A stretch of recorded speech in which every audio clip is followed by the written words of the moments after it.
it's me, Crystal. Welcome back to my channel. Today I'm going to share with you my master plan for my 2024 crochet temperature blanket. This will actually be the first time I've personally made a crochet temperature blanket, and I wanted to share all the details of my whole plan and everything with you, just in case you want to make one this year too, and you can make one along with me. So if you want to try your hand at this fun project, I have lots of information for you in this video, lots of tips, and some printable sheets to help you organize your plan for your temperature blanket. So be sure to stick around until the end of the video and I'll share all of that with you. So what is a temperature blanket anyways? A temperature blanket is basically a record of the temperatures of each day of 1 year in crocheted blanket form. The traditional method is just to crochet a different row each day, and you'll choose a range of colors that correspond to a certain temperature. Usually people go by either like the average temperature for that day, or you can go by the high temp or the low temp. I've never really seen anybody go by the low temperature, but I'm sure there's someone out there who has done that. For my blanket, I'm going to be going on the high temperature for each day, just because that's the temperature I normally look at when I look at the weather.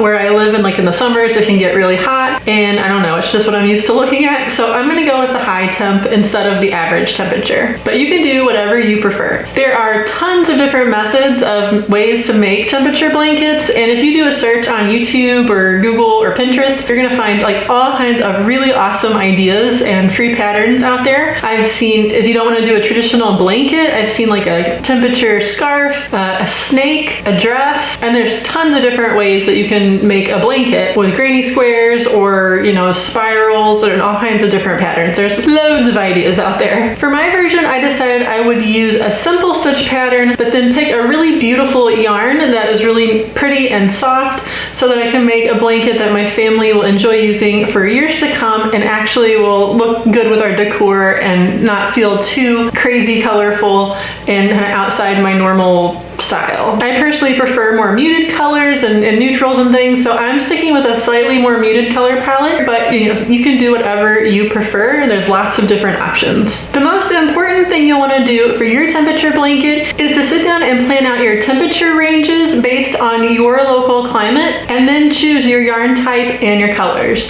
For my blanket, I am going to be using this yarn here. This is Brava Tweed, and it is from We Crochet. This is a worsted weight yarn, and it has pretty flecks with black and white and a brownish color throughout, so it matches with a lot of things really well because of all that. It's a bit more muted, and I just think it's a really pretty color palette, and it matches my taste a little bit better, so I'm gonna go with that for my blanket. You can see here's the range. This is the order I'm pretty much doing them in. This is the color I actually got from my border, which I'll talk about that in a minute. I may or may not do, but then this is from the cold side to the warm side, and then there's also going to be goldenrod, which is like a yellow gold color in here somewhere over on the warm side. It's in the mail, it's not here yet. So I chose 10 colors plus an extra color for a possible border, which I'll talk about my plan for that in a minute. And I also got a separate color to put in between the rows, which is like a really dark gray, almost black color. It's called Asphalt, and it's a Brava yarn, but it's not the tweed. It's just straight Brava yarn, and it's in the mail, so it's not here yet. But that way it'll be, if I do one row of that in between each month, it'll be easy to see where each month starts and ends. To make my planning for this blanket super simple, I designed some printable sheets, and I will also be sharing those with you if you're interested in printing those for this project. I'm sharing them for free. All you have to do is down in the description, there's a link to sign up for my newsletter, and if you sign up for that, you'll get the free printable planning sheets. There's 4 of them. That way you can keep up with any new patterns or projects that I release as I share them. And to say thank you for signing up for that, you'll get these free printable sheets, and occasionally I share other freebies throughout the year. The packet includes 4 different pages. There is a chart to put your temperature ranges and your yarn color that corresponds with it. Another page with your general plan for the blanket and all the info so you don't forget it later on in the year. And a 2024 calendar with a spot for each day to record that temperature, so if you need to play catch up later, it's easy to do. Plus I added an extra extra notes page just in case you want to jot down some quick notes about your blanket or if you need to write down any information for later. So real quick, let me show you how I'm using these sheets. I have a folder that has little brads in the center. Here I have my printable sheets. This is the daily temperature log, and you see there's a spot for each day. Obviously I haven't filled anything out yet because it's still 2023 at this point. And then on the next sheet I printed my color key, or the little chart with the temperature ranges and the yarn colors. And I printed mine out on cardstock so I could punch a hole in the side and put a little sample of the yarn because I'm a visual person and I just like to see it. It's easier for me. So I have that, and then down here I have my month divider color and my border color that may or may not happen. So you can put that all in there if you want. And I left it just open, so if you do Fahrenheit or Celsius, you can just do whatever works for you right there, no big deal. And then here I have the overview plan page, and I just put like what stitch I'm using, the yarn I'm using, the weight, my hook size, which is really important in case you put this aside for a while and you forget. And then I got my estimated blanket size, which mine I have 70 by 90, which is about a twin size blanket. I got my swatch. I did a little swatch of 4x4, and I recorded how many stitches and rows it made, and then my border plan, which I have a question mark. And then I have my inventory of all the yarns down here and how many skeins of it I have. Here's my notes page, and on there I just have my starting chain, which I'm planning to do 248 starting chains, which should end up with 246 stitches per row. So after my testing, that is about the right size. And then I have all of my info in this folder, so it's easy to access and I can get to it whenever I need, and I won't forget what I'm doing because it's so easy to do. So I mentioned that I wasn't sure what I'm doing for the border yet, and let me kind of elaborate on that a little bit. My plan is I have two options. Plan one, which is the one that I originally planned for, but after thinking about it more, I'm not sure, I might be being a little naive about this, is after it's all done, I weave in all the ends, which there's 8 billion of them, and then I would do a border in this color, this light gray. It's called Stratus. My plan was to do a border with this. After thinking about it, I'd probably do one row of the dark color that I'm using in between the charcoal asphalt color, just one row of that around the edge, and then a wider border with the Stratus. And I think that would look really pretty. I don't know though if that's realistic. By the end of this blanket, I have a feeling I'm gonna be kind of done with it, and there's gonna be so many ends to weave in. After working on it the whole year, I'm just gonna want to be done with it, I have a feeling. So option B is, instead of doing that, I may just leave the ends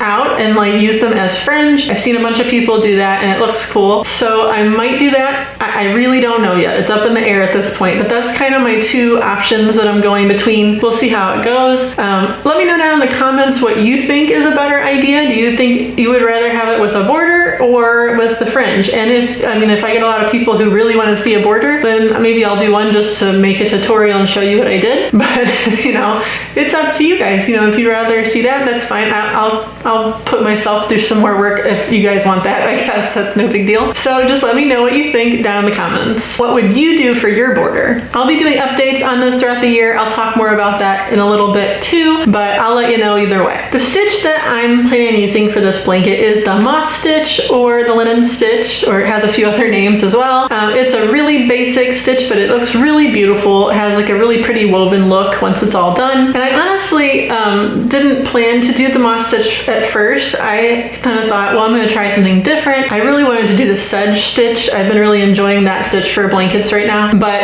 after doing some testing with my yarn and my hook size, my blanket would have been huge if I would have used the sedge stitch, and I don't want that. So the moss stitch is really pretty, and also the rows are very small, so it's perfect for this if you don't want a blanket that's going to be 10 miles long. I wouldn't mind to be at least reasonably normal and not feel like I'm crocheting for my whole life for the next year. I'd like to be able to do this somewhat reasonably. If you've never done the moss stitch or the linen stitch, I have a tutorial that I just posted on my channel right before this video showing how to do that, and I'll link to that down in the description. And also, or you can just go to my channel go and look, and it's the video right before this video. One of the great things about that stitch is it's really easy to do and it's really easy to remember. So if you don't have to think about it too much. So if you're working on this each day or playing catch up once in a while, like I'm sure we all will be doing, you won't have to like try to remember how to do the stitch. It's just single crochets and chains in between, and it's really simple. So back to the size of my blanket, I'm aiming for 70 inches wide by 90 inches long. Based on my calculating from my swatch, it might end up being like 91 inches long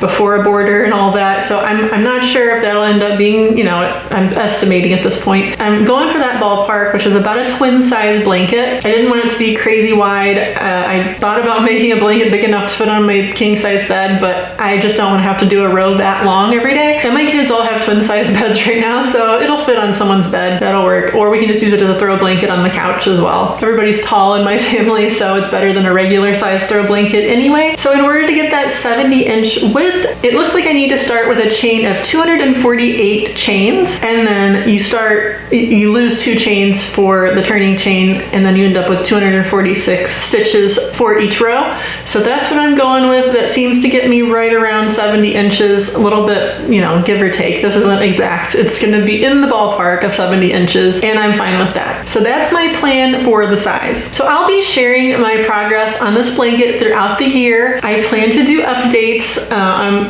would say I'm going to do updates every month. I don't want to hold myself to that because I know how it goes. I'm going to try to. I'm really going to try to do one update at least every month. I'm starting a Facebook group for this channel, and it's going to really be focused on crochet projects. So this is going to be the first crochet project kind of that I'm going to be talking about over there. So please come join that Facebook group. I'll put a link down below, and I'll definitely be doing updates in that group. And you can also come over there and share pictures of your progress or talk about what's going on with yours, or we can just hold each other accountable and keep going with this blanket and not give up on it. I think that'd be really cool. So if you want to do that and be part of that, I'll be in that group. I will come in. If you have any questions, I'll be happy to answer your questions over there, and I'll put a link down in the description to that Facebook group. And I'll also be sharing updates on YouTube in the community tab, and I might even put an occasional short video, YouTube short up showing my progress, or just a little fun, something about this blanket throughout the year a few times. And I'll probably share it over on Instagram as well and do like a reel or something like that. I promise I will do my best to stay consistent with that, and I would love it if you would come join the Facebook group